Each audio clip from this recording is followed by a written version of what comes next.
Ça va?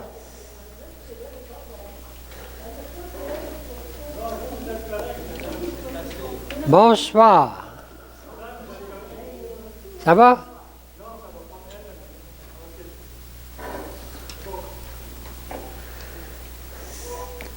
Alors, il manque du monde ce soir, je ne sais pas pourquoi. Il y a toutes sortes de raisons. Mais ils vont venir demain matin.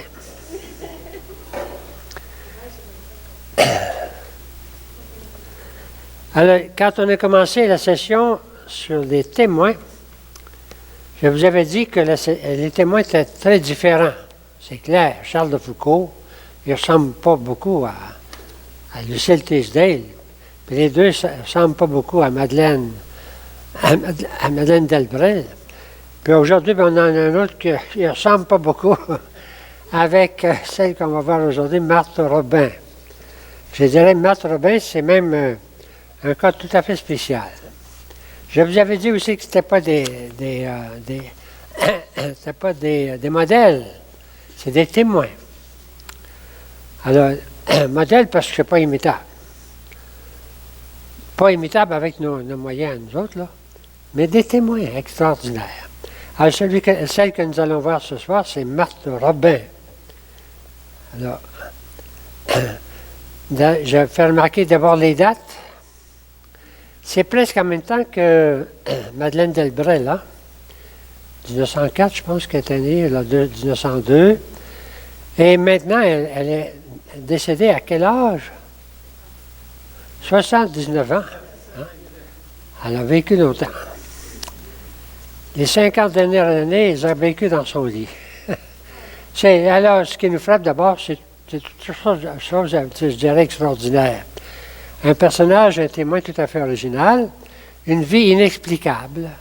Je peux vous l'expliquer, pas vous l'expliquer, mais vous donner les grandes lignes, mais l'expliquer, non. Insolite, c'est-à-dire, insolite, ça veut dire qu'on ne voit pas souvent. Unique, dont quelques éléments nous frappent au premier abord. J'en marque quelques-uns ici. C'est une stigmatisée. Elle a porté dans son corps les plaies de Jésus. Et pas simplement portée. Elle a vécu la passion de Jésus chaque semaine, pendant 50 ans. Alors, c'est-vous de là. Elle a été couchée pendant 51 ans. Immobilisée. Inédit, c'est un mot qu'on ne connaît pas. Ça veut dire qu'elle n'a pas mangé ni bu pendant tout ce temps-là. Incompréhensible. Alors, c'est pour ça que ça nous dépasse, mais quand même, elle est témoin de quelque chose de très fort. Sans manger ni boire, en proie de profondes souffrances physiques et morales, surtout dans la pénombre, c'est qu'elle était devenue pratiquement aveugle.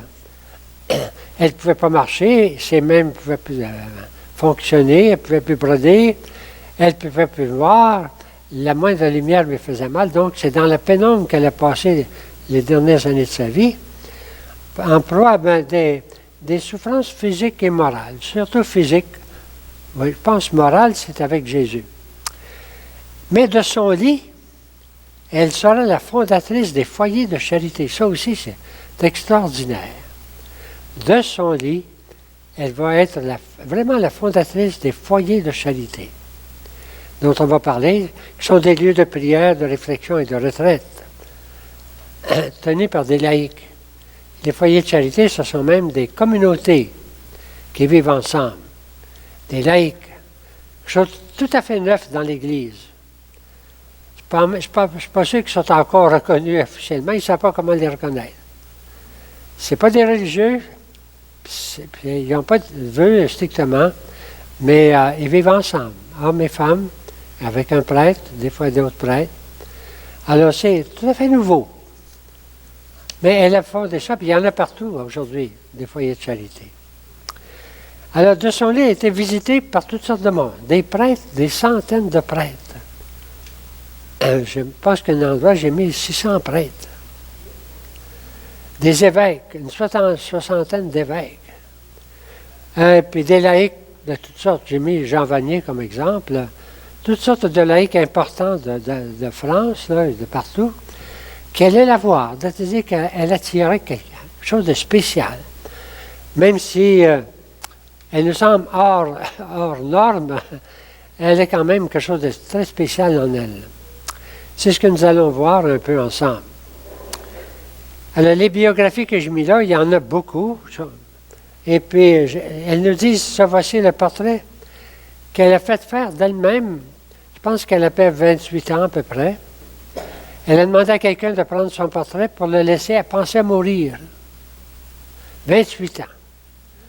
Elle est morte à 78, 50 ans plus tard. Mais elle pensait vraiment mourir. Elle était très malade. Alors, cette belle photo vient de, on va dire, pas de sa jeunesse. Elle est déjà malade, mais ce n'est pas du tout les photos qu'on aura plus tard. Correct? Je vous donne quelques-uns de ses livres.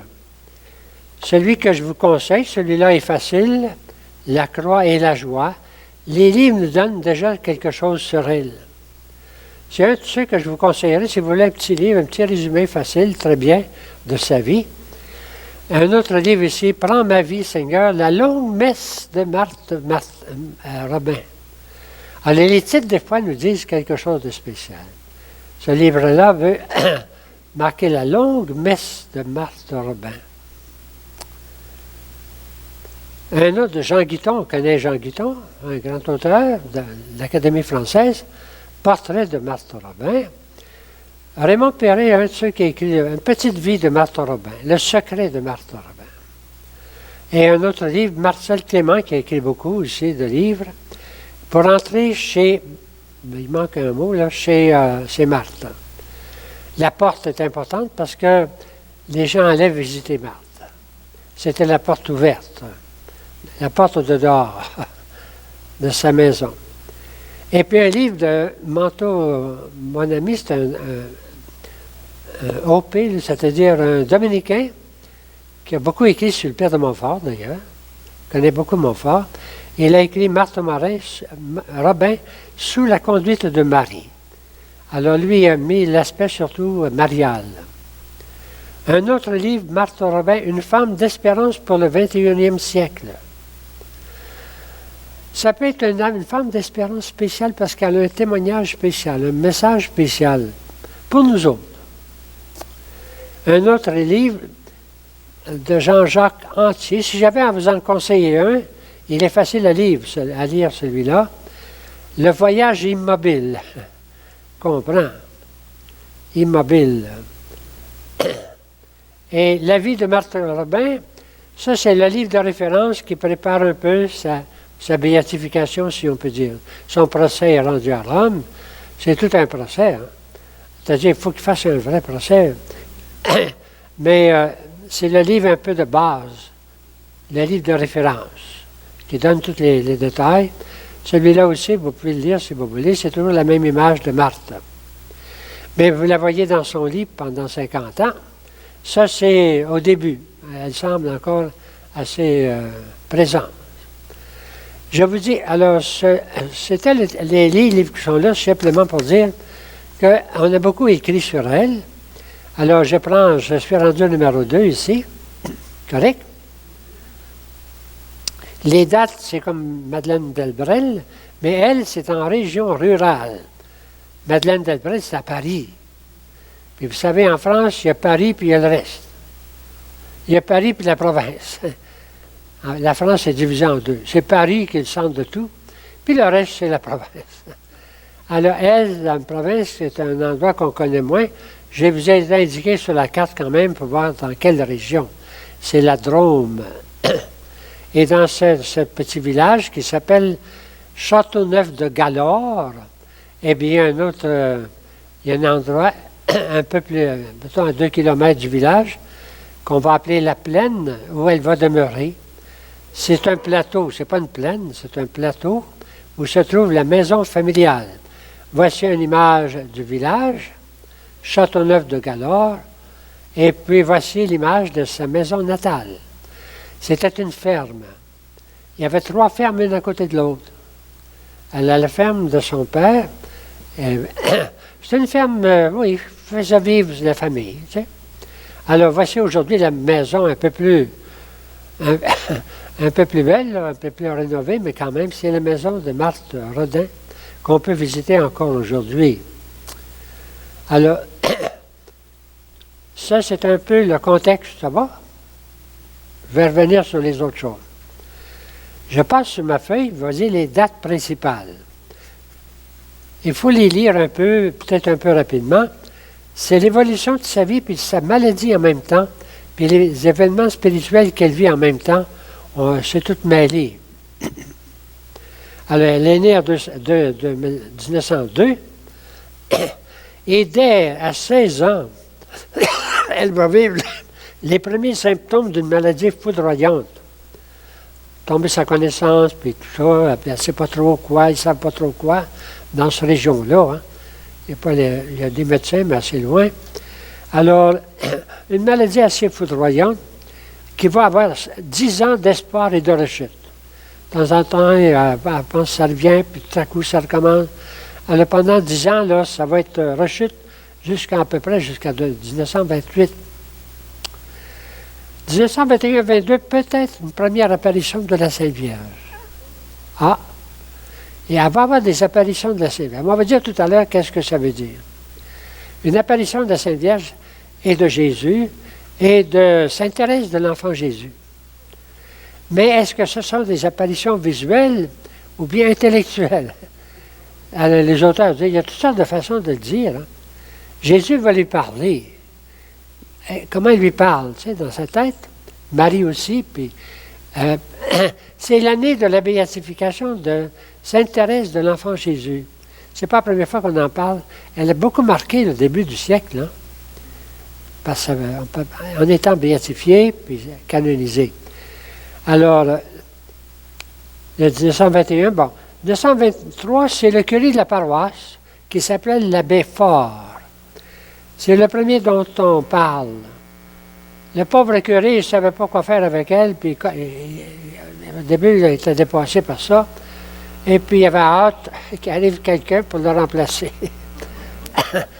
Alors, c'est pas un mauvais curé, il était un peu bourru, tout ça. Bon, comme elle disait, il y a beaucoup de bonté, mais elle disait, il doit laisser sa bonté à la porte. En 1925, elle va écrire un premier acte d'abandon. Ça ressemble beaucoup au l'acte d'abandon de Charles de Foucault. Tu sais, ceux qui ont abandonné leur vie, qui ont fait un acte de consécration. Ça ressemble beaucoup au Père de Montfort aussi. C'est l'année de la béatification de Thérèse de Lisieux.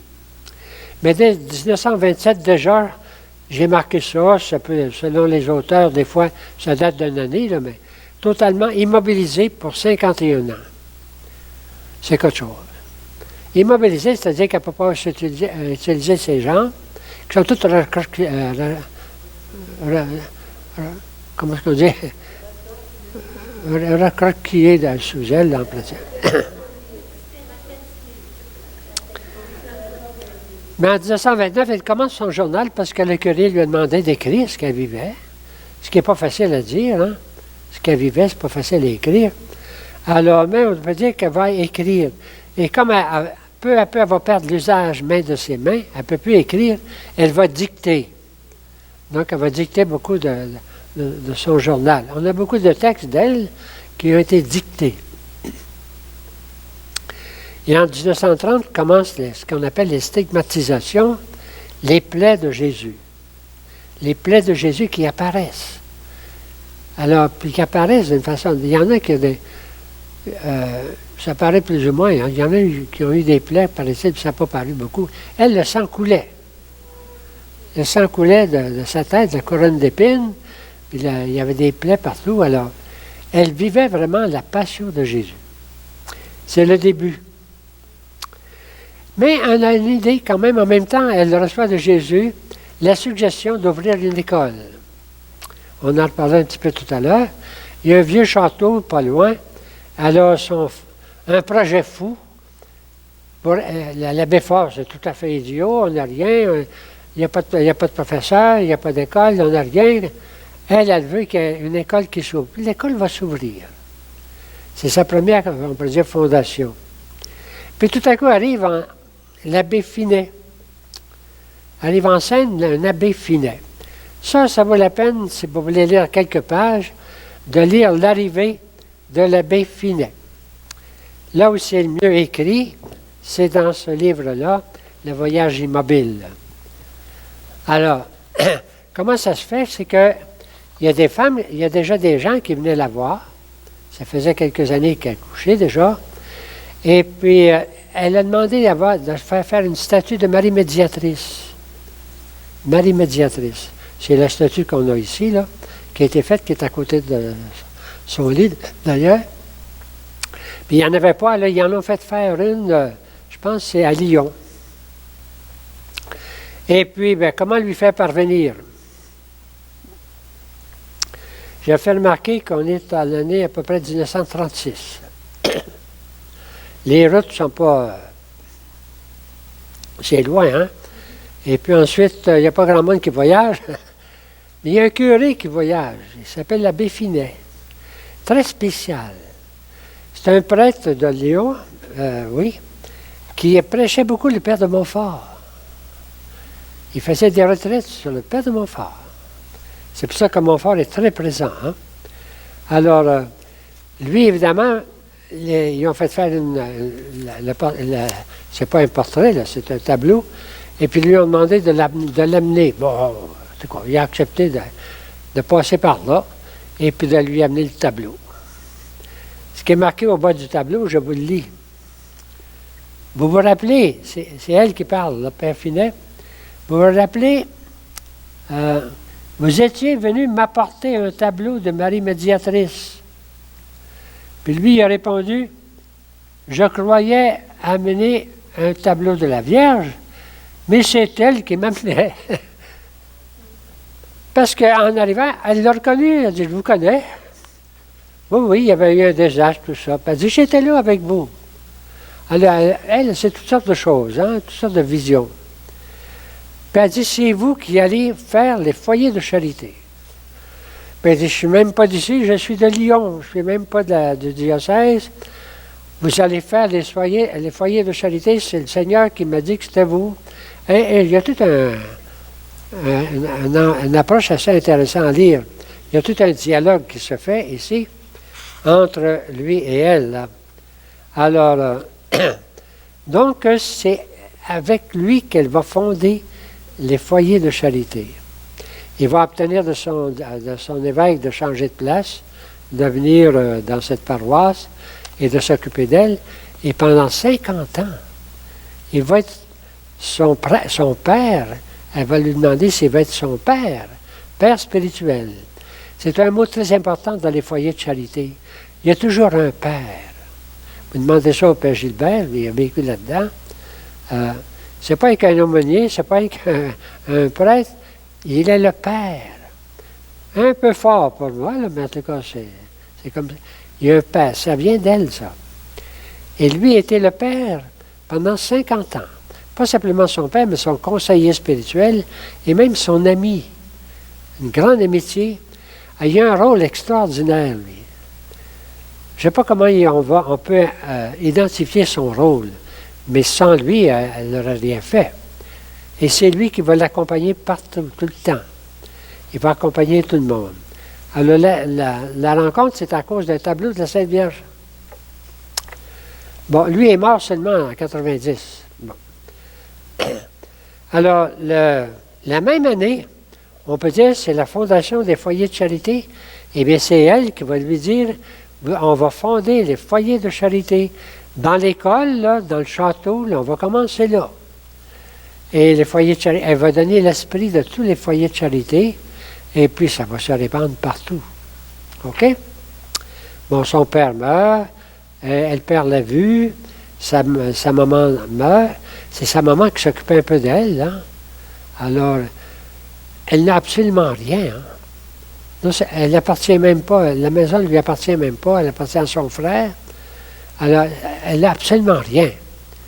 Et pour vivre, elle faisait des petits travaux de broderie, mais elle vit de rien.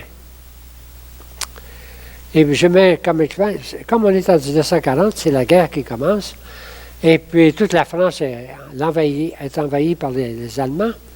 Eh bien, elle ne vit pas ça de son lit strictement, mais elle en est consciente. Elle est consciente de tout ce qui se passe, puis elle prie beaucoup pour cela. Ce qui se passe dans sa région, c'est que les Allemands, en quittant, là, vers 43-44, ben, ils brûlent tout en partant. Et puis, il y a les Américains qui arrivent, qui jettent des bombes partout. Et puis, il y a le maquis avec ça. Alors, tout ça, dans cette région-là, c'est pas Paris, mais ils ont vécu la guerre difficilement. Les visites se multiplient tout de suite après la guerre. Et pour elle, c'est une période d'accomplissement. Je prends ça dans un auteur. Elle prend conscience que sa vie a du sens. Et puis qu'elle va accomplir quelque chose.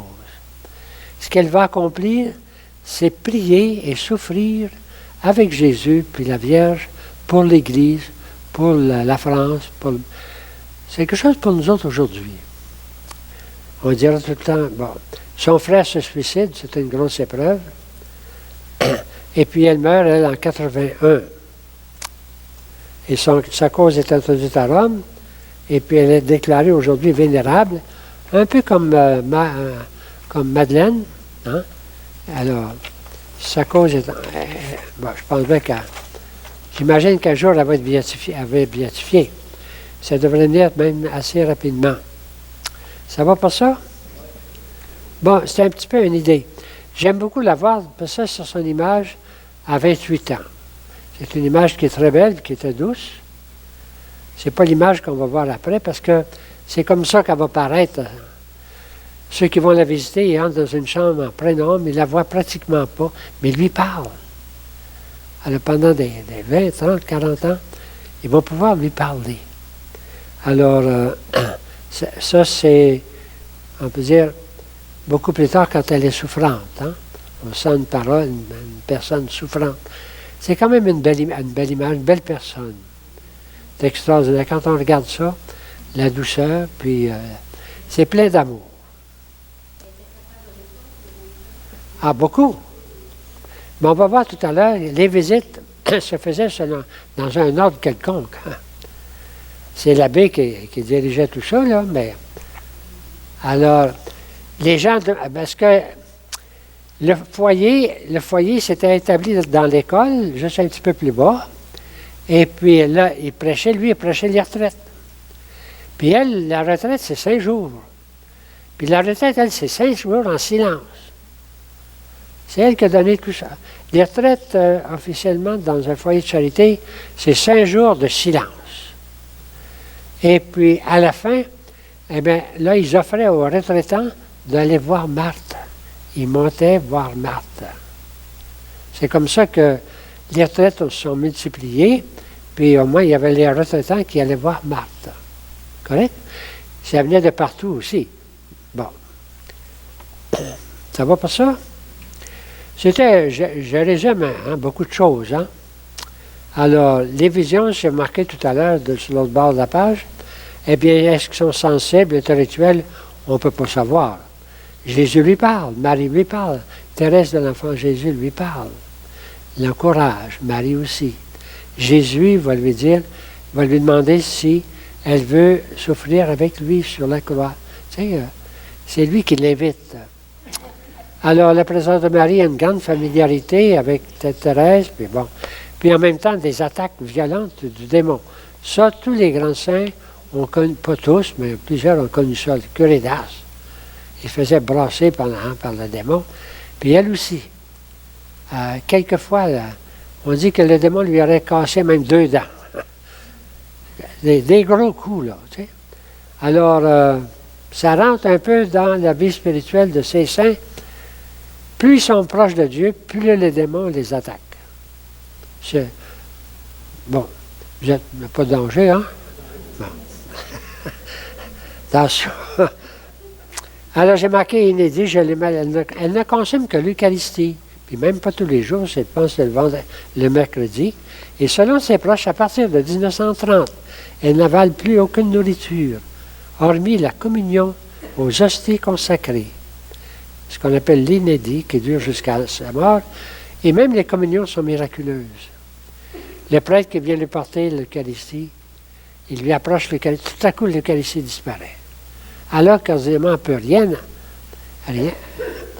avaler, l'Eucharistie disparaît. C'est comme si elle se nourrissait de l'Eucharistie, de la présence du Seigneur. C'est quelque chose de spécial. Alors, n'ayez pas peur, correct? Alors, ensuite, les stigmates et la passion. Mais il y a eu d'autres stigmatisés, Saint François de Sales, le Padre Pio, si vous connaissez au bout de l'île ici.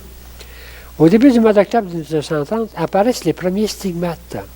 Et en octobre-novembre 1931, selon son propre témoignage, elle commence à souffrir la passion, sa passion. Dès le jeudi soir, elle sent ça venir. Et le prêtre est là pour l'encourager. Elle a peur, mais oui, elle n'a pas peur. Et le prêtre est là pour l'encourager.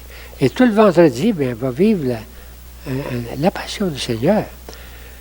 Presque perdue, criant, souffrant, en tout cas, c'est presque perdu pendant toute la passion, elle la vit, non seulement par le sang qui coule, mais intérieurement. Alors là, il n'y a pas de contact possible. L'abbé Philippe va être souvent témoin de cela, puis il va amener quelques prêtres comme témoins de cela. Mais en général, les gens ne sont pas témoins de la passion telle qu'elle. Alors ça va vivre, elle va en revenir souvent le samedi ou des fois simplement le dimanche. Et l'abbé Philippe va trouver de la réveiller, des fois même le lundi, pour qu'elle puisse accueillir des gens. Donc, elle n'accueille pas des gens tous les jours. Il y a 3 jours pratiquement de souffrance, mais lundi, mardi, mercredi peut-être, elle va accueillir des gens. Alors, dont seront témoins des proches et de nombreux prêtres sont témoins de cette passion. On peut me dire, je ne crois pas à ça, mais on a trop de témoignages pour dire, c'est pas vrai. Je ne sais pas comment l'expliquer, je ne sais pas comment l'interpréter, mais il y a trop de témoins pour dire que c'est pas vrai, c'est vrai. Hein? On ne peut pas aller plus loin pour savoir quoi. Ça va pour ça? Je vais un peu plus loin dans le sens de sa vie.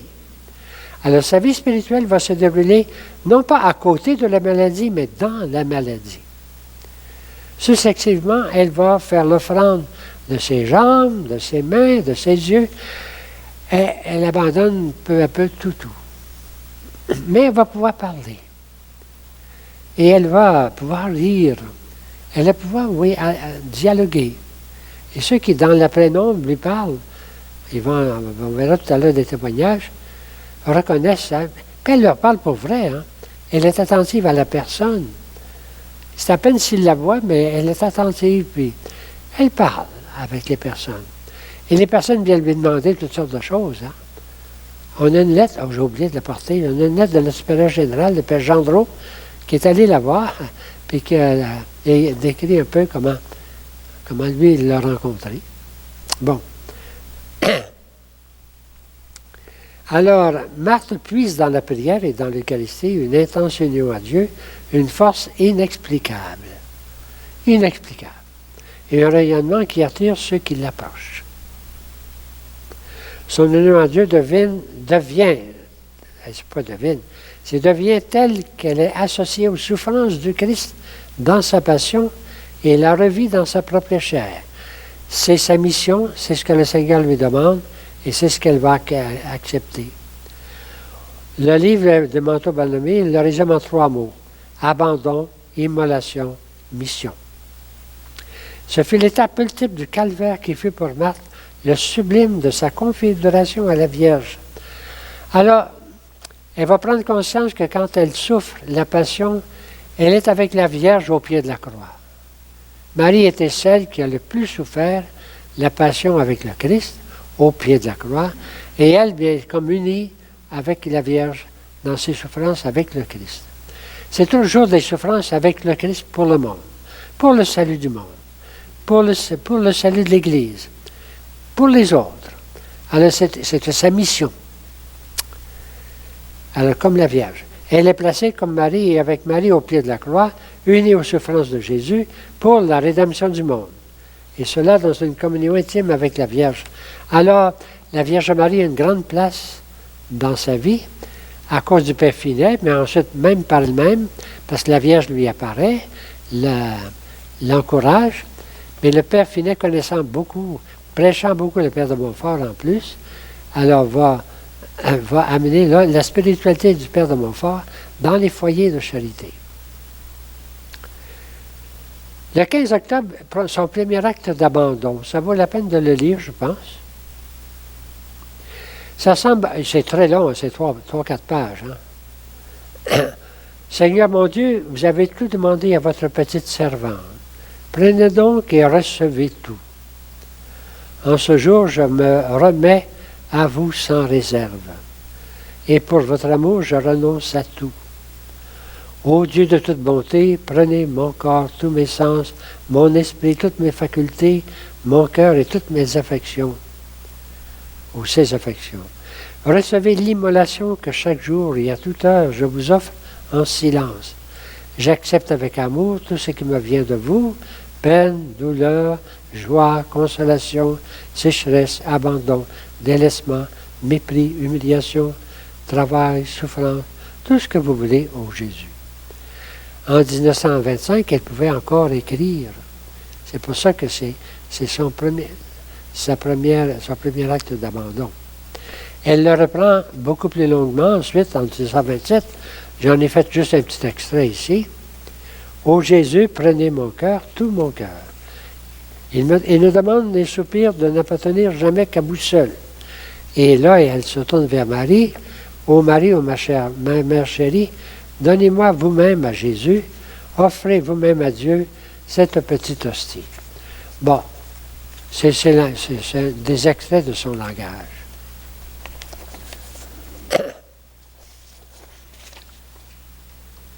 On commence à deviner, c'est correct? Je ne peux pas faire plus que vous faire deviner sa vie. En 1928, si vous tournez la page, sa vie bascule parce que là, c'est là qu'elle comprend tout à coup le sens de ses souffrances. C'est là qu'elle comprend que sa vie a du sens. Tout seul, dans un lit, à rien faire, elle prend conscience que sa vie a du sens. Et un sens très fort. Par ses souffrances, par ses prières. Et ça, c'est fondamental. C'est comme ça qu'elle est témoin. Alors, ces souffrances vécues avec Dieu, offertes, peuvent être fécondes. Les souffrances peuvent être fécondes quand elles sont unies à celles de Jésus et à la prière. Elle n'est pas la seule à comprendre ça. Hein. Il y a beaucoup de souffrances, de chrétiens, chrétiennes souffrants qui en prennent conscience. Mais elle, d'une façon particulière, ces souffrances terribles, mais elle prend conscience que ça, c'est aussi important que si elle avait fait toutes sortes. C'est même plus important. Après des années d'angoisse, dit-elle, après des épreuves physiques et morales, j'ai osé, j'ai choisi le Christ. Alors un peu, voici, ensuite il y reste 50 ans. 50 ans, parce qu'elle a compris. Vous n'êtes pas découragé? Bon. Alors, mais malgré ça, son action, c'est ce qui est fort. Sous l'inspiration de Jésus, elle va suggérer la création de l'école des foyers, première chose. Même si l'abbé Fort, ils n'ont rien, on n'a pas d'argent, on n'a pas de professeur. Et puis, c'est plus que ça. Le contexte est anticlérical. On a vu avec Madeleine Delbel le contexte communiste. Mais en France, c'est pire que ça. Il y a un mouvement violent, anticlérical, dès le début du siècle, hein, et qui se continue tout le temps. De telle sorte qu'à un moment, ils ont foutu toutes les communautés en dehors des écoles, toutes les communautés religieuses, en dehors du pays. Nous autres, les Montfortins, on était chassés de France. Heureusement, on est venu au Canada. Hein. On est allé en Hollande, puis en Belgique, puis en Italie, puis en Angleterre. Pas si mal, tu sais. Mais c'est un mouvement anticlérical très fort. Alors donc, on a vidé les écoles de tout enseignement religieux. Alors, il est né des écoles qu'on appelle privées. Comme en Ontario, on a les écoles séparées. Les écoles privées. Alors, c'est ça qu'elles vont fonder, qu'elle va faire fonder à l'école. Une petite école privée, dans un milieu anticlérical. Alors, le prêtre va dire, c'est pas possible, il n'y a personne qui va venir. et puis on va se faire haïr, on va se faire lancer des pierres. On va faire l'école. Il va y avoir la première école, peut-être une dizaine d'enfants pour les petites filles, puis ça va grossir peu à peu. Et c'est là qu'on va s'établir ensuite le premier foyer qui va grossir beaucoup. Je ne sais pas si j'ai une image du foyer ici. Non. Bon. Ça va? Alors, les foyers de charité, il faut en parler un peu plus.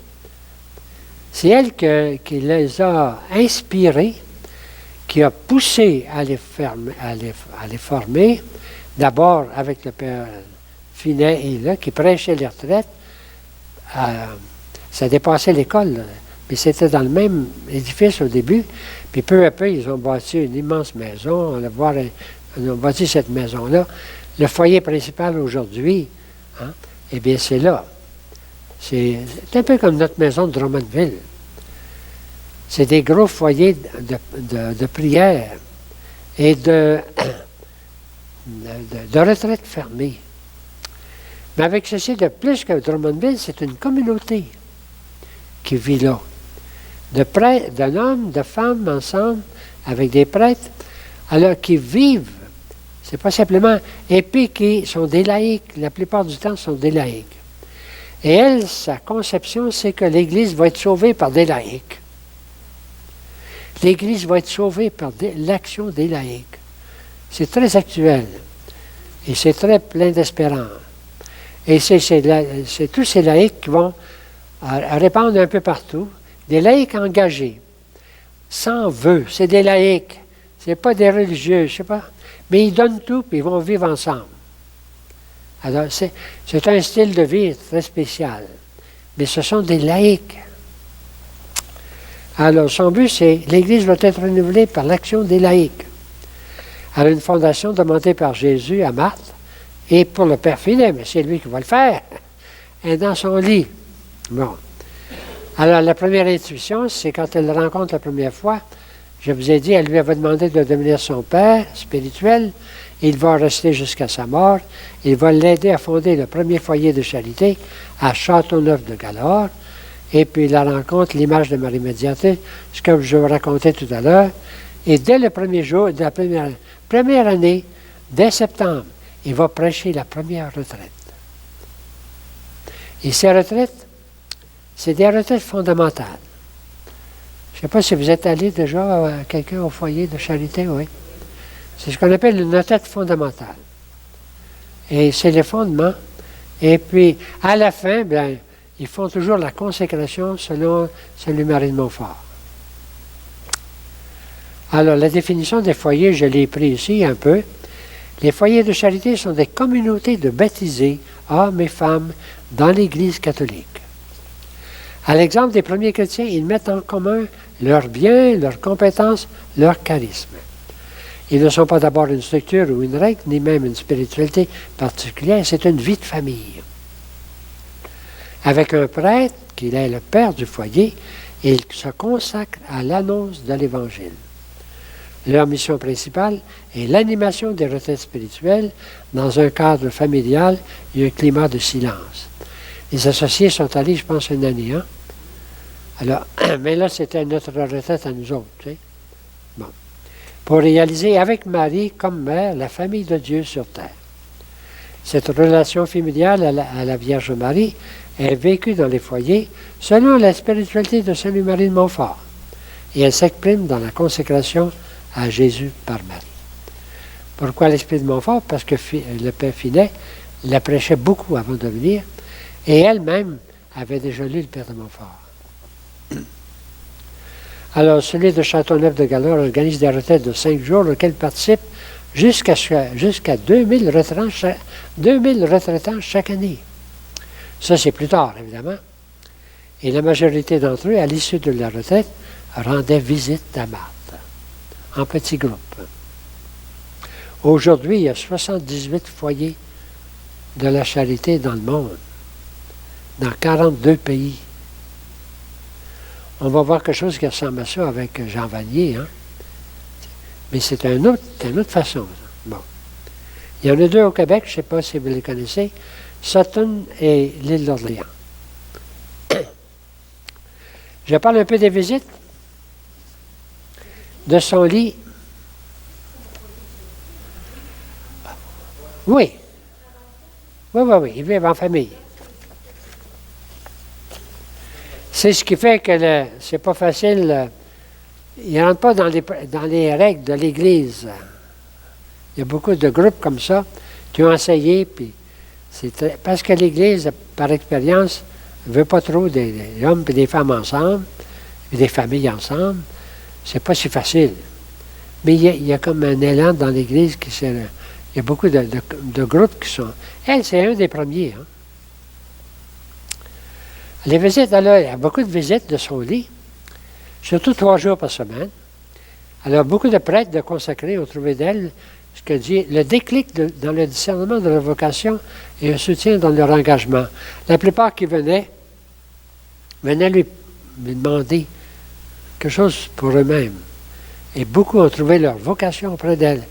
Pas parce qu'elle leur disait quoi faire, mais parce qu'ils sortaient de là avec la réponse, on pourrait dire. Déclic. Elle a encouragé plusieurs fondateurs de communautés nouvelles. C'était une petite paysanne, pourvue de bon sens, d'humour et d'intelligence des choses, et surtout, elle savait poser les bonnes questions. Elle ne disait pas toujours les choses à faire, mais elle avait l'art de poser les bonnes questions. Alors, je tourne la page.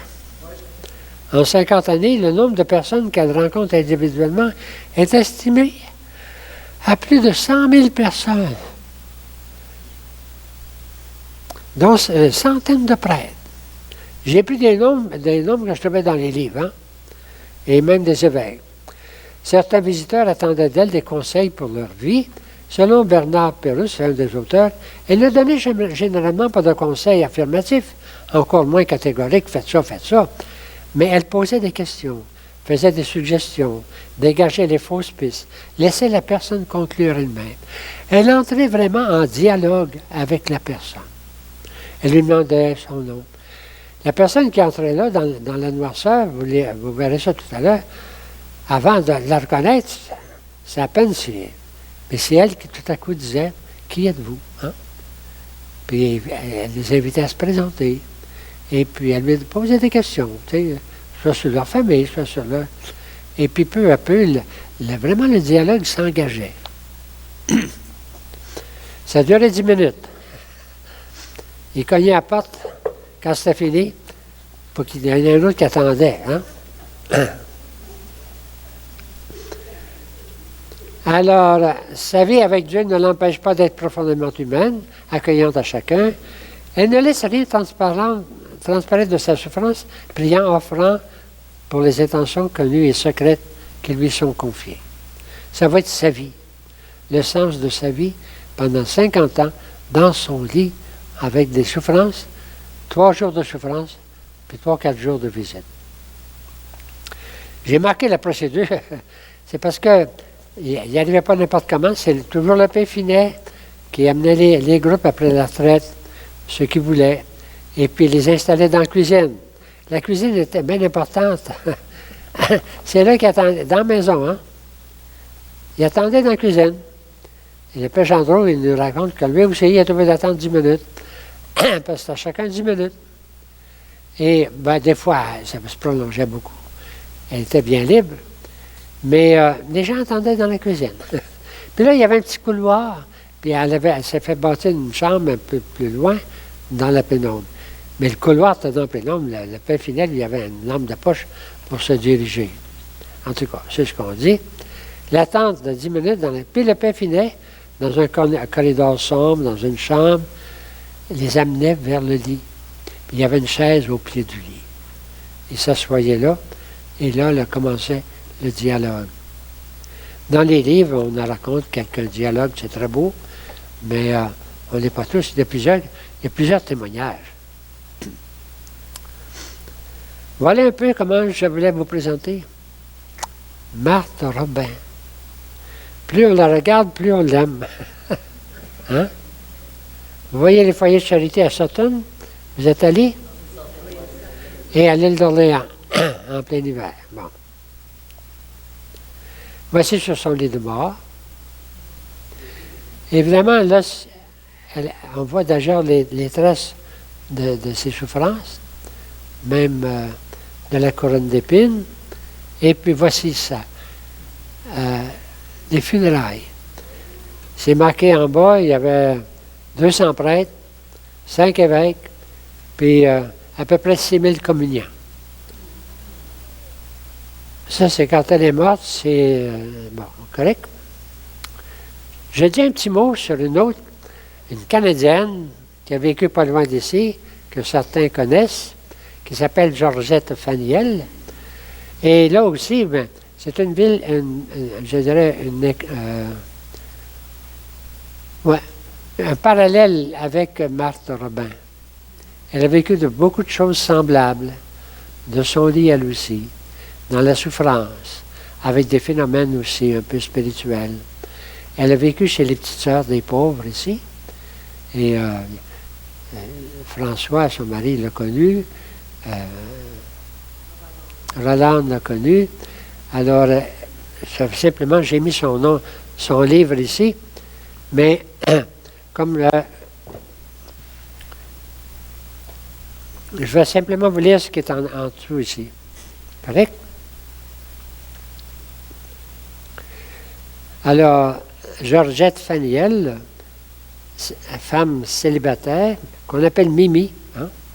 Alors, tout semble tellement miraculeux aussi dans sa vie eucharistique et mariale, un peu comme dans le cas de Marthe Robin, qu'elle aimait. Donc, elle-même connaissait Marthe Robin, et elle a vécu des dates, je devrais avoir dit une date ici. Oh, quand est-ce qu'elle est morte, elle? Hein? J'aurais dû mettre ces dates ici. Hein? Hein? Ah, vous l'avez, OK, c'est correct. De 1915 à 2002. Elle a vécu aussi le don total.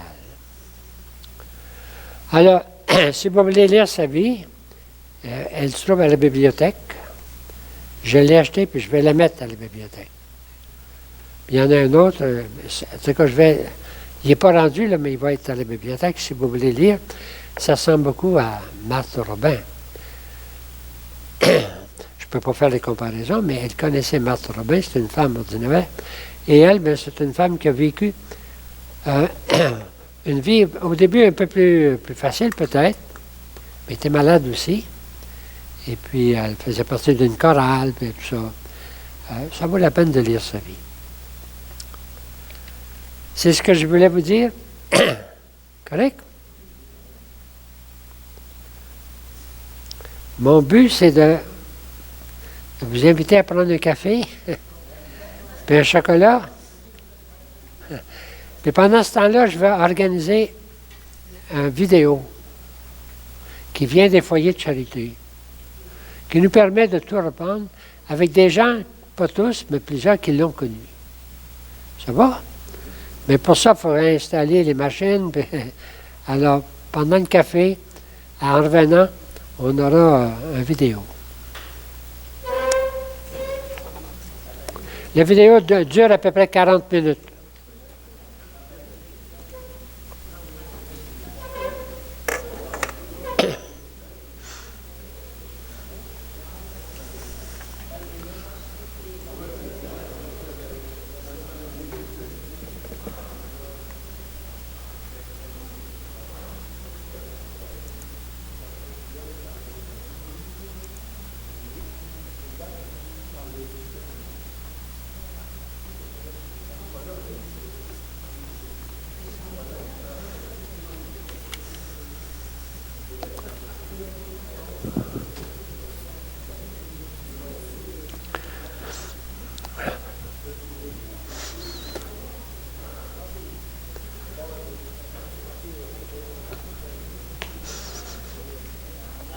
Ça va? Si je pousse, là, ça va partir? Ça dure 40 minutes, c'est pas trop long. Alors, c'est pour ça que je suis allé un petit peu plus vite, là.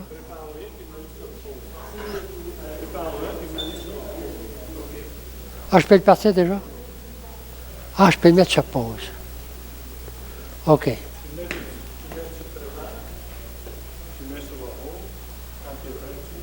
OK.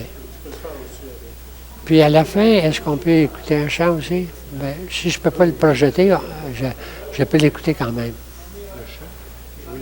Le chant final, il est sur la feuille. Oui, mais on va remettre ton programme.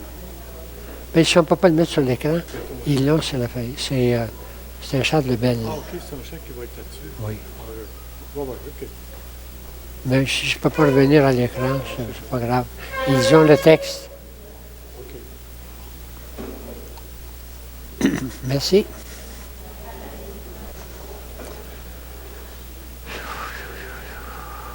Bon.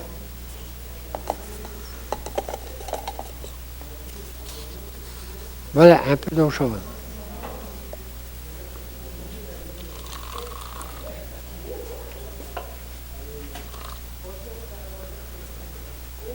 Alors, J'ai déjà passé une retraite quand j'avais 22 ans. ah oui, Oui, dans un foyer? Oui, Où ça? au Rwanda. Ah, oui, il y en a partout, hein? Mais c'est au sommet, il faisait froid.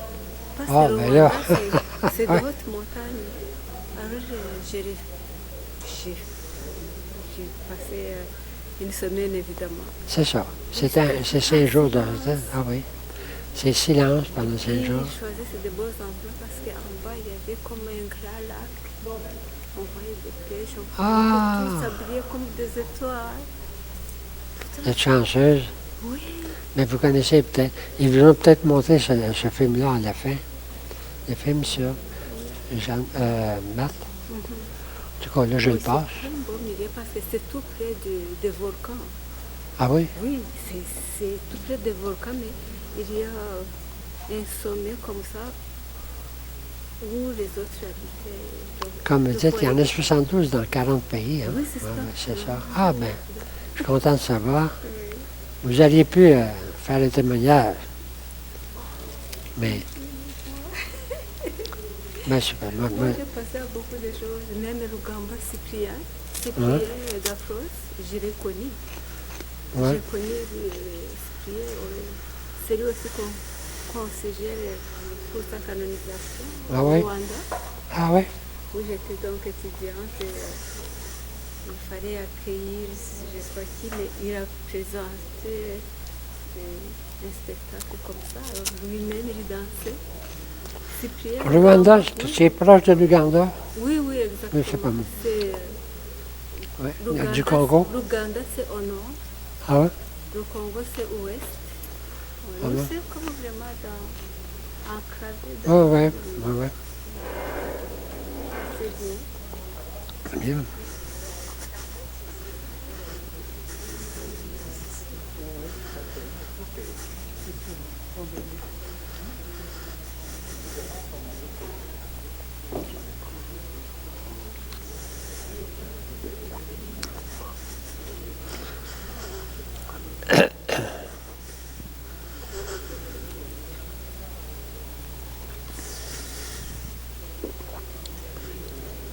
Gilles, est-ce qu'il faut que je change le. Est-ce qu'il faut que je change quelque chose là? Parce qu'il était pour le CD tout à l'heure. OK.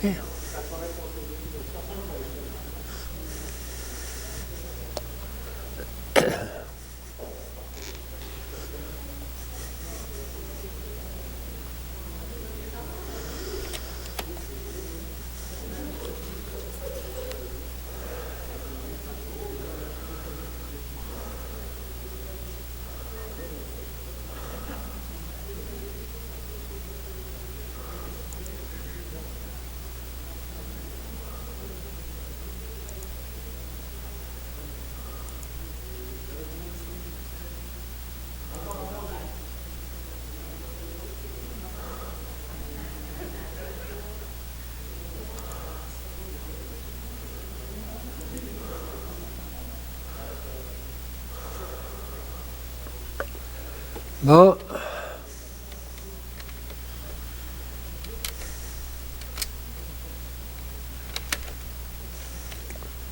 Il devrait partir, hein?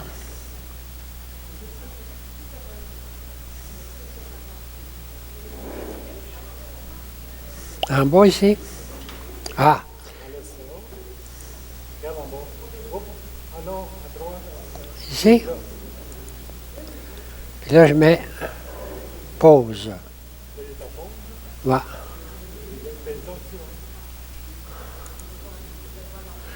Puis là, pour partir, il faut que... C'est ici, non?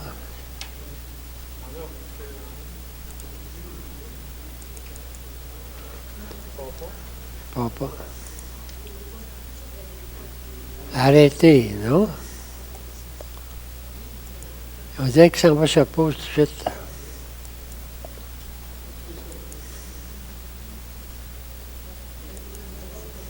Il n'y a pas de... Ah, lire la vidéo, c'est ça. C'est là qu'il faut aller.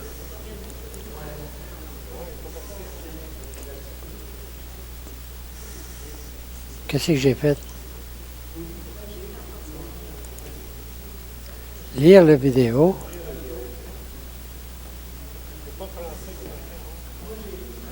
Oui. Il faut que je choisisse un langage, ah oui. Pour moi, Marthe. C'est ça. OK? Il faut choisir un langage.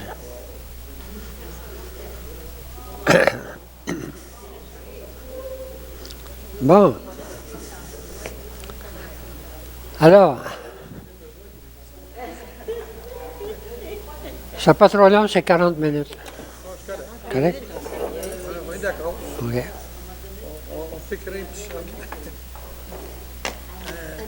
On a caché ceux qui sont arrivés après. Il y en a qui sont arrivés, oui.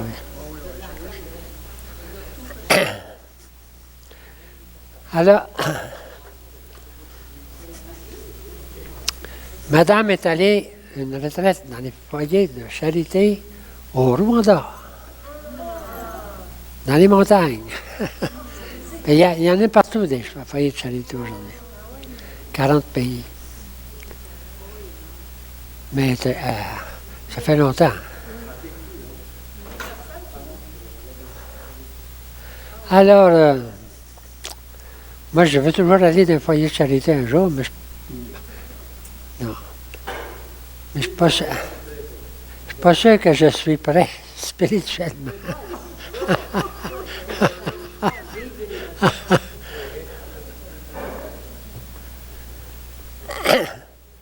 On va regarder une vidéo qui a été faite par les foyers de charité. Bon, c'est beaucoup de paroles, j'espère qu'on va les comprendre, mais c'est des témoignages surtout. On peut commencer? Enfin, je la connais, mais vraiment pas du tout, quoi. J'ai juste entendu son prénom, c'est tout. Très dur pour elle jusqu'à ce qu'elle rencontre réellement Dieu. Et puis à ce moment-là, je suppose qu'elle ne s'est pas posé de questions non plus. Elle a vécu sa vie difficilement, mais elle aimait beaucoup Dieu.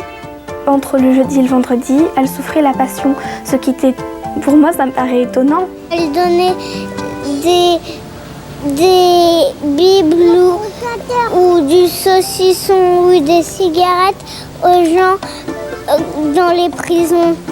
Qui m'impressionne parce qu'elle a fait qu'aimer. Comment elle l'a fait pour vivre pendant 40 ans sans manger?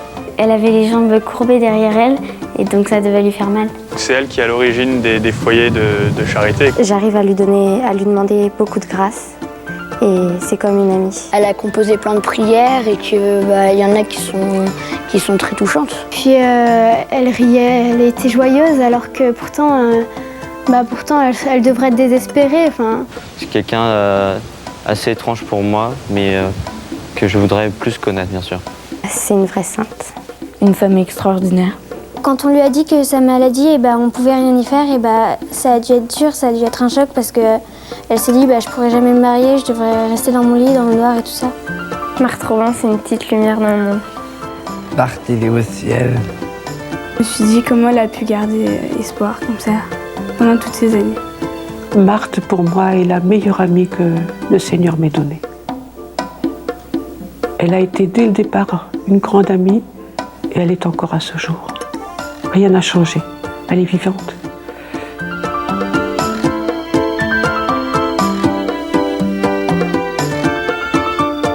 Je n'ai qu'un désir, grand, immense, celui d'aimer et de faire aimer le bon Dieu. Marthe est née donc, dans un contexte historique très précis qu'est la vallée de la Galore, dans le hameau des Moilles, dans le village de Châteauneuf-de-Galore. Et elle est née donc au début du XXe siècle, à une époque de grand anticléricalisme. Et les écoles libres ont été fermées, et il y a une baisse de la pratique d'année en année que tout le monde peut constater. Les visites pastorales et les rapports des curés doyers montrent très bien cette tendance à une violente déchristianisation. Sa famille est catholique, ils font partie, disons, des catholiques du village, mais ils ne pratiquent pas beaucoup. Le papa en particulier, et le frère Henri encore moins. Henri n'a même pas été catéchisé, il a simplement été baptisé, ce qui est quand même assez rare malgré tout à l'époque.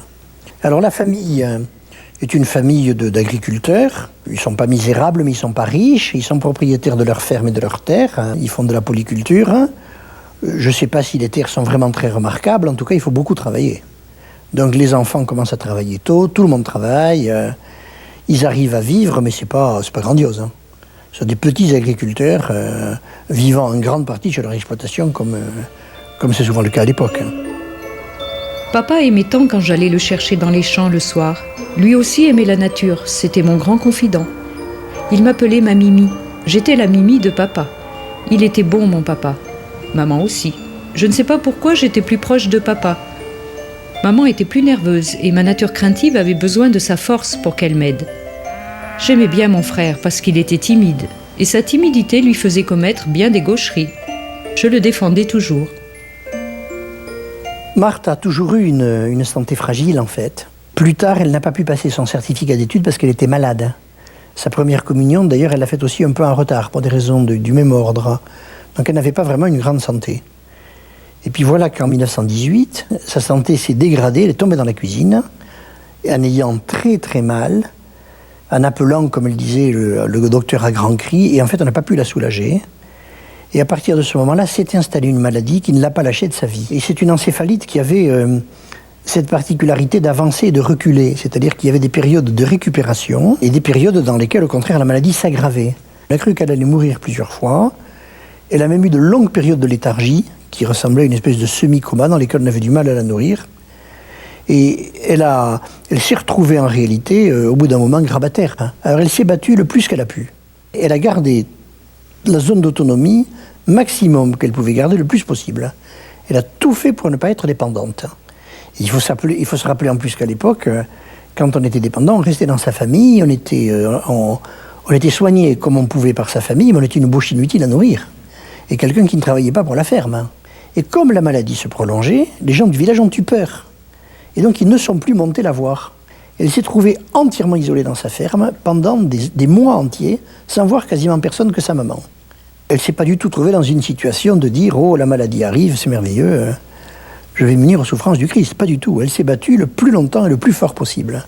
Mais la maladie était écrasante. Et la maladie était doublée de l'isolement. Il m'est impossible de faire le moindre mouvement sans être aidée de ma si dévouée maman. Je me sens écrasée au physique et au moral. Tout m'angoisse et m'accable. On a nommé à Châteauneuf à ce moment-là un curé qui était l'abbé Faure, qui était un saint prêtre, une sorte de curé d'Ars, un homme austère, un curé comme on les faisait dans l'entre-deux-guerres, c'est-à-dire bon, vertueux, bourru, mais dynamique. Et en fait, il ne s'est pas du tout entendu avec Marthe. Il n'a pas compris Marthe. Il avait demandé au séminaire de ne jamais confesser de mystique. J'ai rarement vu une prière aussi peu exaucée. Donc en 1928, le père Faure, l'abbé Faure, curé de la paroisse, fait venir à Châteauneuf 2 capucins de Lyon pour prêcher une mission dans la paroisse et secouer la paroisse qui ne va pas bien. La mission ne réussit pas, la paroisse n'est pas ébranlée, mais à la fin de la mission, le lendemain, les religieux vont faire le tour des malades du village et montent chez Marthe. Et alors à ce moment-là, on peut dire que l'Esprit Saint est tombé sur Marthe. On m'avait bien dit de faire mon journal. Eh bien, je l'ai fait. Mais cette semaine, j'ai laissé une page toute blanche. Et personne ne saura ce qui s'est passé chez moi. Lundi, jour où le père Jean et le père Marie-Bernard sont venus me voir, je me suis confessée au père Marie-Bernard. Puis, entre ma confession et ma communion, Ma page restera blanche et l'on ne saura qu'au ciel ce qui s'est passé. Alors, les Capucins ont dit à l'abbé Faure, vous pouvez monter la voir, c'est une femme très bien. Et à ce moment-là, il y a une amitié qui est née entre Marthe Robin et l'abbé Faure, qui a été vraiment le premier père spirituel, le premier père de Marthe en réalité, et qui l'a beaucoup aidé, beaucoup aimé, beaucoup encouragé. Une dizaine de jours après ce temps fort, cette effusion de l'Esprit Saint, elle écrit une lettre à son curé en lui disant « Monsieur le curé et cher père, voulez-vous bien un peu que je sois votre enfant ?» Autrement dit, Marthe a réalisé que la paternité de Dieu passait aussi à travers la paternité du prêtre. C'est pas la même chose de dire à Dieu « je me donne à toi » et de sentir qu'on est pris en réalité. Et en 1928, elle a été prise par le Seigneur. Sa vie a complètement changé et elle a commencé une nouvelle vie, c'est-à-dire qu'elle a choisi sa vie et elle a compris que dans son état de malade, elle pouvait être utile aux gens, convertir le monde et qu'elle avait un avenir, qu'elle avait une espérance et que cette espérance ne se trouvait pas dans la guérison de la maladie, mais dans un regard différent sur sa maladie. Et en fait, elle a transformé sa maladie dans le sens, en lui donnant un sens et en la rendant en quelque sorte utile pour l'Église et pour le salut du monde. Elle a choisi sa vie en fait. Marthe comprend qu'en réalité, le sommet de l'amour, c'est de tout donner. Et quand on n'a pas de santé, eh bien on peut donner ce manque de santé. Par amour pour vous, ô le bien-aimé de mon âme, je renonce à tout. Mon Dieu, prenez ma mémoire et tous ses souvenirs. Prenez mon intelligence et toutes ses facultés. Faites qu'elles ne servent qu'à votre plus grande gloire. Prenez ma volonté tout entière. À vous je m'abandonne. Plus de moi, plus de mien, plus de rien. Vous seul, ô mon Jésus. Marthe a rédigé son journal à la demande de son curé, l'abbé Faure, le curé de Châteauneuf, qui lui a demandé de mettre par écrit ses méditations, ses réflexions, ses prières, voilà. Et Marthe l'a fait tout simplement dans l'obéissance. On sent à travers ces lignes que pour elle c'était presque contraire à sa nature. C'est difficile de mettre par écrit peut-être telle et telle lumière, telle et telle grâce qu'on a reçue. On hésite à le mettre par écrit parce que c'est un peu le dévoiler. Et Marthe était très discrète avec ce qu'elle vivait à l'intérieur. Après des années d'angoisse, de déchirements profonds, après bien des épreuves physiques et morales, j'ai osé, j'ai choisi le Christ Jésus, lui le Verbe incarné, l'agneau sauveur du monde, pour maître, pour modèle unique et parfait. Ou plutôt je l'ai supplié de vouloir être mon maître, mon modèle, ma voie, ma vie. Alors dans les mois qui suivent la rencontre avec les Capucins et la réconciliation avec le Père Faure, la vie mystique de Marthe s'accélère. Quelque temps après, elle reçoit les stigmates, elle commence à vivre la Passion un petit peu après, et puis elle... à ce moment-là, commence une période pour elle, disons entre 1928 et 1936, qui est une période d'élargissement de ses horizons. Il y a des gens qui viennent la voir, elle commence à donner des conseils, elle lit beaucoup, elle fait lire beaucoup, elle commence à écrire, elle se forme au point de vue spirituel parce qu'elle ne sait rien. Le Père Faure, qui était donc le premier père spirituel de Marthe, était un peu ennuyé parce que sa cliente, si je peux dire ça comme ça, sa dirigée, lui échappait un peu quand même. Mais le phénomène spirituel qu'elle vivait le dépassait. Et donc à un moment donné, il a eu vraiment besoin d'être suppléé. Il a entendu parler de l'abbé Finet, à Lyon, qui était un personnage important dans le diocèse de Lyon à sa manière, et qui avait un grand amour de la Vierge Marie, sur laquelle il prêchait de belles récollections. Et donc on a eu l'idée de faire venir le Père Finet pour qu'il voie Marthe. Donc le Père Finet est venu en 1936, et en réalité c'était la personne que Marthe attendait, parce que le Seigneur avait demandé à Marthe à ce moment-là de fonder les foyers de charité pour le renouvellement de l'Église, et elle avait commencé à fonder une école en 1934, une petite école de filles. Ensuite il s'agissait de fonder les foyers de charité, de prêcher des retraites, Et ça, c'était pas du tout le père Faure qui pouvait faire ça. Le père Finet n'est jamais venu ici pour dire voilà ce que je voudrais faire. Il s'est situé dès le départ comme exécutant de cette volonté du Seigneur, disant je veux faire quelque chose. Et donc, c'est là où on sent très fort, et moi c'est ce qui m'a frappé quand je suis rentré dans les foyers, cette concertation permanente entre le Père et Marthe, non pas pour réaliser leur œuvre, mais réaliser l'œuvre du Seigneur. Ce qu'on peut constater, c'est la différence d'origine et de formation. Le père Finet était une grande famille bourgeoise catholique de Lyon, avec des idées religieuses, sociales, très définies. Marthe était une petite paysanne inculte du fond de la Galore. Le foyer de charité est pour l'humanité. Il a commencé par l'école, j'en suis toujours aussi émue. La première joie de Marthe, c'était justement ses amis. Sa famille, elle a beaucoup aimé sa famille, elle le recevait très volontiers. Ses sœurs, ses neveux et nièces, ses petites nièces. Elle aimait bien la plaisanterie. Et on connaît des plaisanteries qui faisaient rire Marthe, et qui quelquefois sont assez comme ça. Donc elle aimait bien rire, elle aimait bien la joie, elle aimait les gens qui lui donnaient de la joie. Donc elle était une femme parfaitement normale, et de ce point de vue-là, tout à fait équilibrée. Parce que la joie de Marthe, le rire de Marthe, c'était une cascade extraordinaire quand elle riait. C'était extraordinaire de l'entendre rire. Ça partait comme ça jaillissait. Elle aimait beaucoup rire, et lorsqu'elle nous sentait un petit peu tendus auprès d'elle, elle nous disait « Je vais vous raconter la dernière histoire que m'ont raconté les enfants de Saint-Bonnet ». Un jour, il y a une infirmière, c'est Marie-Louise, qui arrive et qui lui dit « Marthe, telle personne, donc tel couple, la dame est enceinte, elle attend un bébé depuis 3 mois. » Alors Marthe, c'était jamais elle. Elle dit « Remercions le ciel ».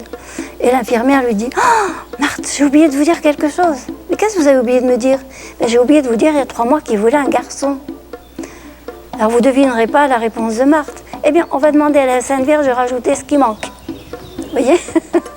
En fait, il est né un garçon. On ne sait pas du tout si elle s'était un petit peu fichue d'infirmière et qu'elle savait pertinemment que c'était un garçon. Mais enfin voilà, l'histoire s'est arrêtée là. Être toujours gaie, toujours joyeuse, même dans l'affliction, c'est si bon. Elle a connu les épreuves familiales réelles. Il y a eu aussi l'épreuve du départ d'Henri pour la guerre de 14. Il est revenu, mais enfin il a été longtemps absent. On a tremblé pour lui. Et puis une épreuve familiale grave qu'elle a eue a été justement le suicide de son frère Henri, qu'elle n'a pas vu venir. Elle n'a pas vu la situation se dégrader en fait. Elle a été très touchée par ça, elle s'en est beaucoup voulu. Elle a pensé qu'elle n'avait pas su le protéger. Et elle a eu une période dure après ça, dans laquelle elle a beaucoup pleuré. Ce qui veut dire que les épreuves que beaucoup de familles ont, elle les a eues aussi pour sa part. Elle était peut-être plus près du bon Dieu qu'on ne pourrait le croire, car ce n'était pas à ces jours qu'elle voulait mettre fin, mais au mal qui l'a torturée. Un type de souffrance auquel on ne pense pas en général quand on parle de Marthe, c'est tout ce qu'elle entendait. Parce que les gens venaient voir Marthe et lui déversaient toutes leurs difficultés. C'est quand même pas rien d'entendre ça toute la journée. Et elle, certains soirs, elle était absolument épuisée. D'autant plus qu'elle n'était pas du tout en bois. Je l'ai vue pleurer, moi. Parce qu'on lui avait appris la mort d'une maman qui laissait 5 ou 6 enfants en bas âge. Je l'ai vue pleurer. Et je lui ai entendu dire cette phrase. Mais dans sa bouche, c'était vraiment pas blasphématoire. Mais on se demande parfois à quoi il pense, le bon Dieu. D'avoir entendu dans sa bouche à elle, quand on sait sa confiance en Dieu, son obéissance et son abandon, mais c'est pour dire que devant le malheur, devant le malheur des hommes, elle était comme nous, elle souffrait avec nous. Elle souffrait avec ceux qui souffrent. Elle a souffert pour l'Église, hein. Elle a souffert de la crise de l'Église, elle a souffert des insuffisances des prêtres et des évêques et des religieux, puis des laïcs. Elle a souffert de l'évolution du monde, elle était très très branchée sur le monde, elle écoutait beaucoup, elle entendait beaucoup. Je crois qu'elle vivait ça avec une paix réelle, enfin en même temps elle ne pouvait pas ne pas en souffrir. Ne nous créons pas nos souffrances, mais quand elles se présentent, comme Jésus, comme Marie, portons-les vaillamment. La souffrance prend la valeur que lui donne celui qui la porte. De grâce, ne souffrons pas pour rien, c'est trop triste. Je connais maintenant la joie la plus pure, la plus douce qu'on puisse connaître, celle de vivre pour les autres et pour leur bonheur.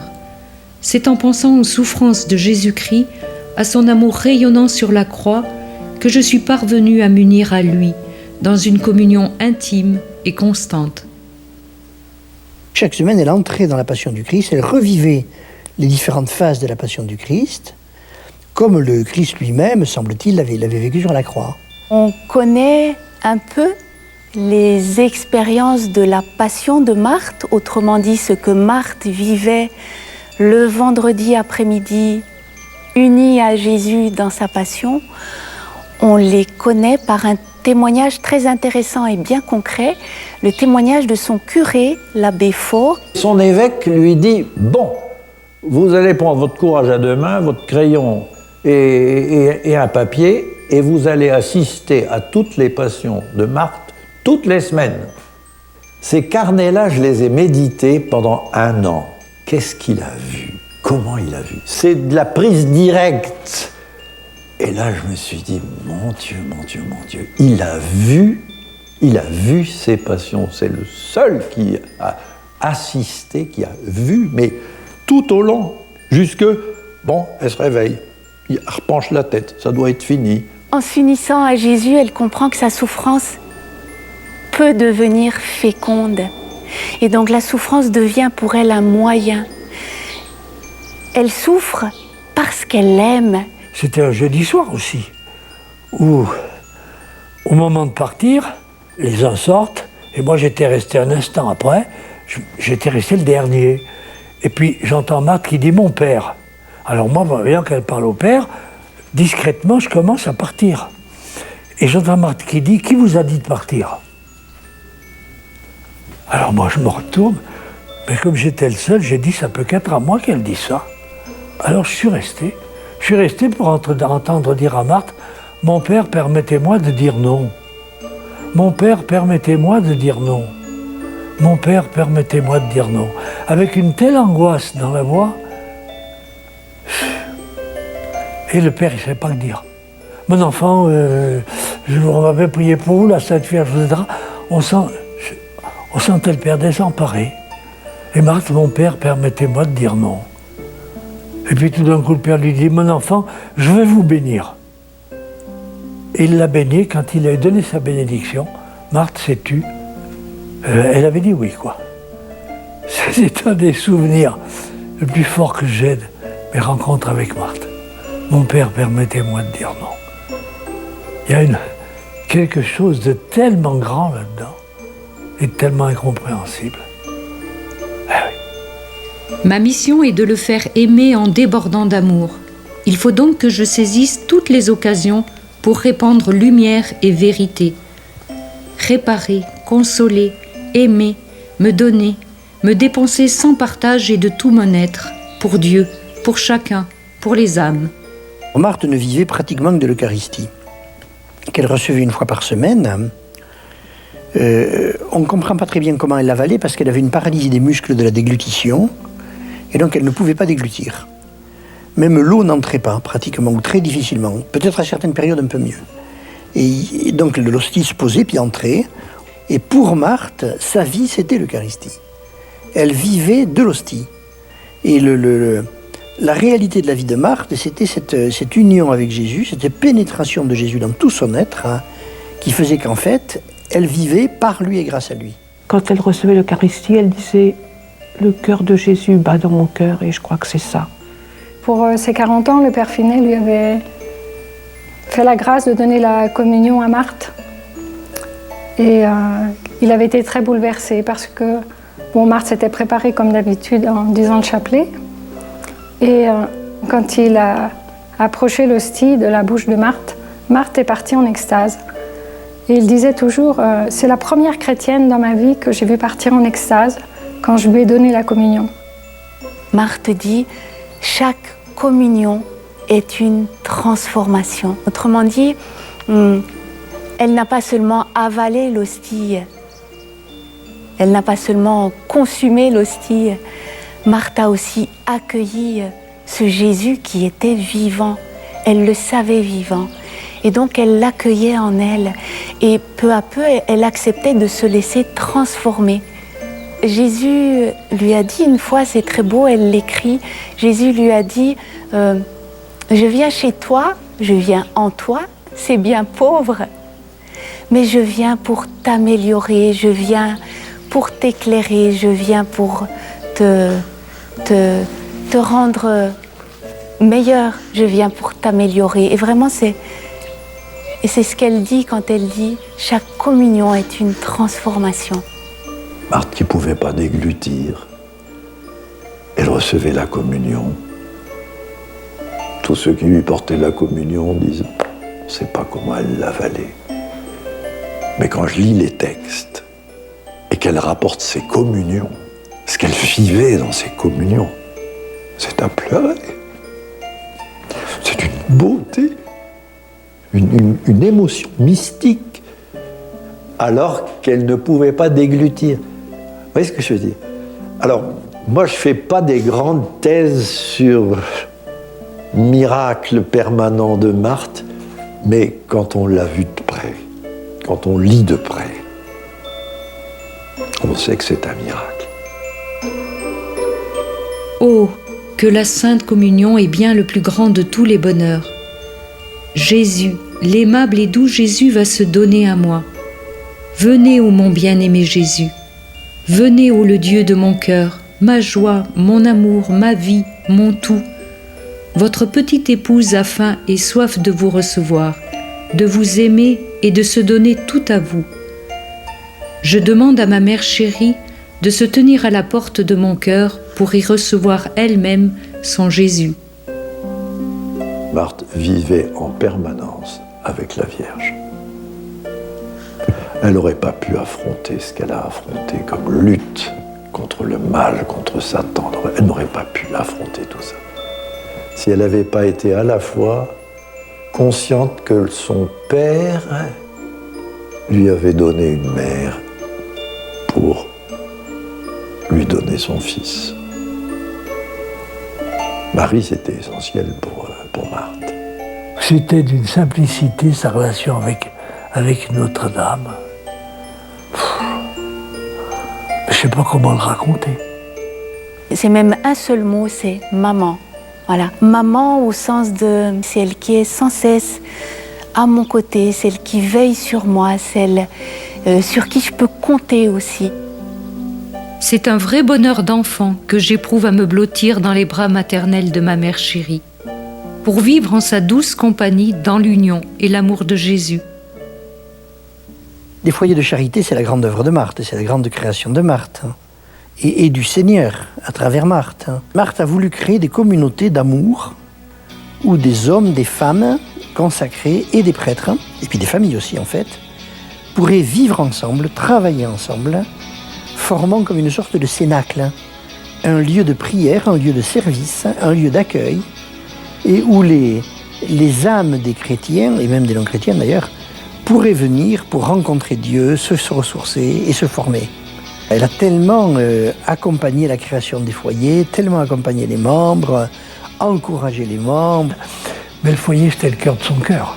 C'était la prunelle de son œil. C'est ce que le bon Dieu lui avait demandé.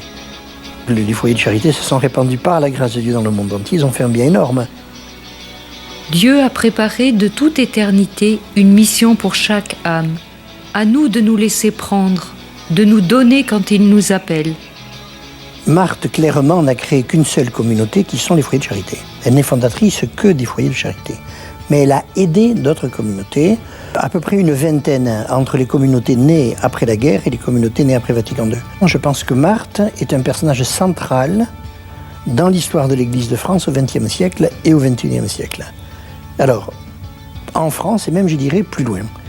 Pourquoi? Parce que elle a vu que l'Église devait se renouveler, qu'elle ne pouvait pas rester dans l'état où elle était, avant-guerre et après-guerre, et qu'elle ne pouvait se renouveler que dans une perspective missionnaire. Et dans cette perspective-là, il fallait que l'ensemble des laïcs s'engagent dans l'Église, en particulier pour l'évangélisation. Il ne fallait pas que l'Église soit uniquement gérée par les prêtres et par les religieuses. Et puis, il y a toutes ces rencontres qu'elle a faites. Une fécondité extraordinaire, de recevoir 100 000 personnes pendant sa vie, c'est pas rien. Et de les recevoir et de les écouter, et de savoir ensuite que ces gens-là ont tous emporté quelque chose de Marthe. Et même des gens qui étaient loin d'elle, qui venaient, qui étaient loin même de la religion. Et des milliers de gens qu'elle écoutait avec la même symbiose, avec la même sympathie, à lire dans leur âme. À lire dans leur âme. Marthe, lisez dans votre âme.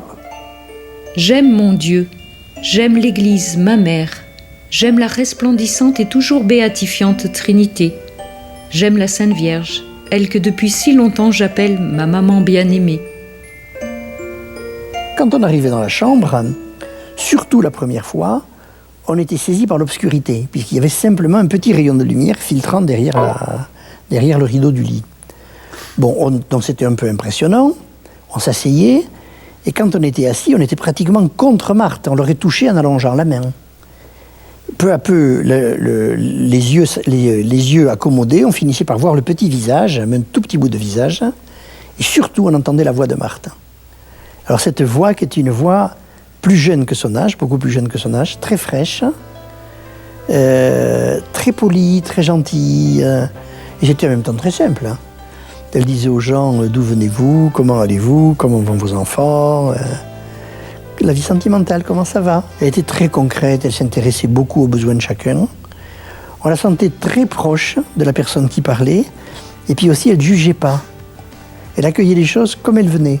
Mais ce qui m'a toujours frappée, moi je ne suis pas très grande, et je me suis dit que tous ceux qui venaient à la plaine, près de Marthe, étaient plus grands qu'elle. Parce que Marthe était dans son lit, elle était toujours toute petite. Et puis elle était toute à ce qu'on disait. On sentait qu'elle était tout entière à la personne qui était là. Plus rien n'existait autour. Il n'y avait plus que moi seule, avec elle et Jésus. Nous étions 3. La dernière fois que j'ai rencontré Marthe, c'était 2 mois avant sa mort. Puis en partant, je lui dis « Marthe, on reste bien ensemble ?» Puis elle me répond « Ah oui, on reste bien ensemble, avec Jésus et avec notre maman. » Elle faisait tomber toute idée qu'on pouvait avoir de quelqu'un très mystique, si je peux dire. Elle l'était, mais ce qu'elle voulait, c'était la rencontre simple, vivante, aimante. Elle était surtout très touchée par l'Arche. Donc je me rappelle des choses, mais beaucoup plus le caractère presque drôle. Je dirais la simplicité qui me touchait le plus profondément. Quand on entre dans cette chambre, eh bien qu'on sache que Marthe, elle, son premier désir, c'est de nous rejoindre là où on en est, tel que l'on est. Peu importe qui que nous soyons, qu'on vienne de loin, qu'on soit blanc, jaune ou qu'on soit venu en traînant les pieds ou non. Ce qui compte, c'est de savoir que Marthe, elle, son premier réflexe, c'est de nous accueillir et de nous rejoindre dans notre vie, dans notre humanité, telle que l'on est. Je suis montée dans la chambre de Marthe. Je suis rentrée, j'ai trouvé ça étonnamment calme, ce qui m'a surpris parce que je pensais que j'allais pas rester à prier dans cette chambre un temps parce que je supporte pas le silence et je supporte pas le calme non plus. Et je me suis assise et c'est la première fois de ma vie où je me suis assise à un endroit où j'ai pu prier pendant 1 heure sans bouger, sans rien faire, où je me sentais dans un profond repos. Son lit était vraiment tout petit. Je me suis allongée à côté de son lit, par terre, et j'ai vu que mes pieds dépassaient par rapport à son lit. Et je me suis dit, comment quelqu'un d'aussi petit a-t-elle pu faire de si grandes choses? Et ce qui m'a en fait vraiment frappée à ce moment-là, c'est l'oreiller.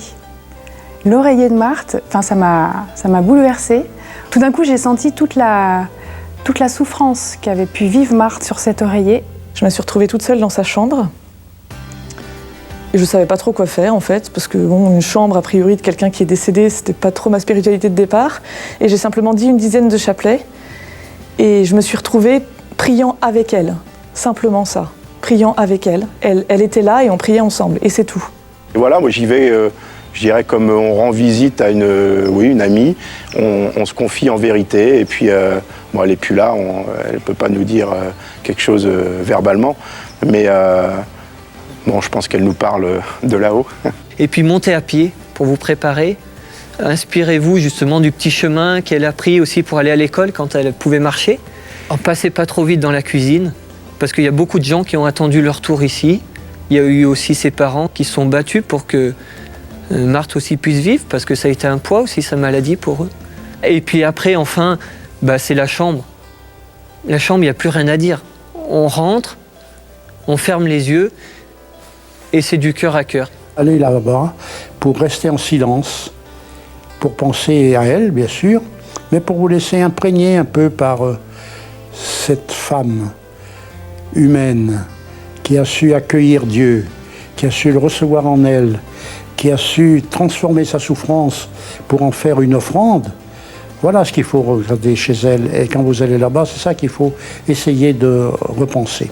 Moi, le message de Marthe, c'est vraiment dans le quotidien. C'est marcher dans le quotidien, c'est faire confiance au Seigneur dans le quotidien. L'autre a de la valeur, quoi qu'il arrive, et moi j'ai de la valeur, quoi que je fasse. Marthe, elle est d'église. Il ne faut pas la rétrécir à la dimension des foyers. Marthe, elle est pour le monde. Je crois que c'est cette simplicité aussi qui me plaît beaucoup chez Marthe.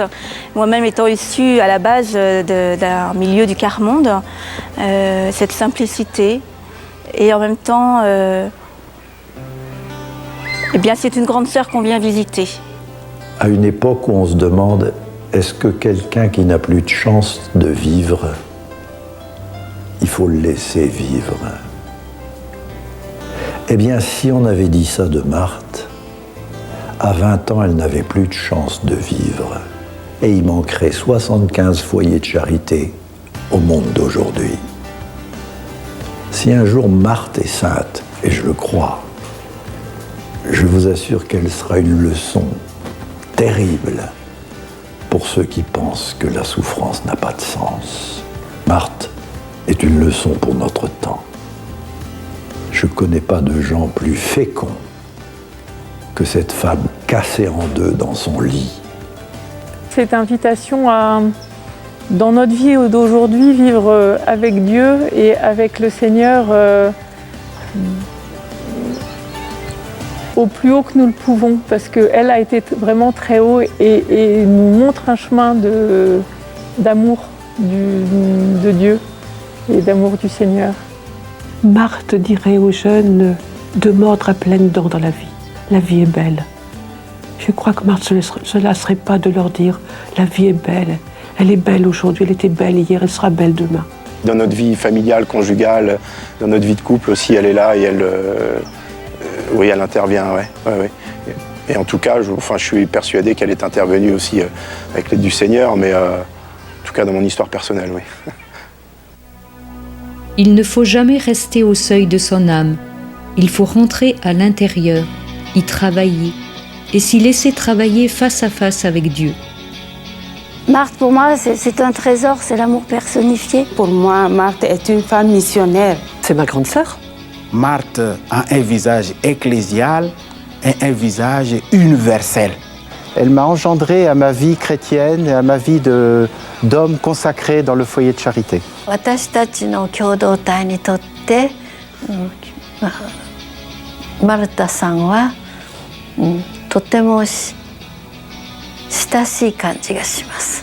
C'est une maman. C'est quelqu'un, je sais, qui me tient, avec qui je grandis dans ma vocation. C'est une amie. Marta, para mí hoy, es un alma eucarística. Un alma misionera. Misionera sobre todo en su entrega y en su donación total a Dios, en el silencio y en la alegría. C'est une petite sœur, c'est une compagne, c'est une amie. Je dirais le bonheur sur terre. Marthe, c'est une parole, c'est hier n'est plus, demain n'est pas encore. Vis dans le bel aujourd'hui de Dieu. Une présence qui me fait grandir. Marthe, c'est un tournant dans ma vie, une conversion en profondeur. Marthe passe vraiment son ciel à faire du bien sur la terre. C'est celle qui m'a vraiment aidé à oser croire, à avoir confiance en cet amour de Dieu. je continuerai ma belle mission de faire aimer l'amour, de semer des vocations surnaturelles. Il me semble que mon désir ira toujours grandissant.